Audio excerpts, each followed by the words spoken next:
मित्रांनो, स्वागत आहे तुमचं शाळेतील गोष्टी या चॅनलवर। एक छोटेसे गाव होतं। त्या गावामध्ये एक गडी राहत होता। त्याचं नाव होतं मच्छू। मच्छू खूप हुशार आणि धाडसी होता। त्याला एका गोष्टीची खूप आवड होती। तो नेहमी नवीन गोष्टी शोधायचा। एक दिवस मच्छू आपल्या मित्रांसोबत जंगलात खेळायला गेला। खेळता खेळता त्याला एक वेगळी वस्तू भेटली। ती एक छोटीशी झुंबारी आणि चमकणारी गाडीच्या आकाराची वस्तू होती।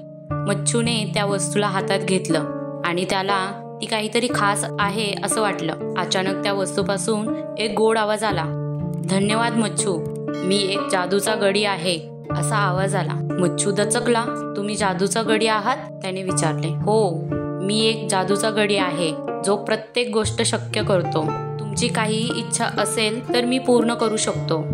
मच्छू उत्सुक झाला आणि विचारलं, "तर मी एका जादूच्या पुस्तकात असलेल्या गोष्टी पाहू इच्छितो." जादूचा गडी हसला आणि त्याने हात उचलला। त्या क्षणात एक मोठं पुस्तक समोर दिसलं। मच्छू त्या पुस्तकात झपकन पडला आणि त्यात असलेल्या सर्व गोड आणि मजेशीर गोष्टी पाहू लागला। त्यातल्या गोष्टींमध्ये पाणी, हवामान, प्राणी आणि अजब अचंबे होते। मच्छू खूप खुश झाला।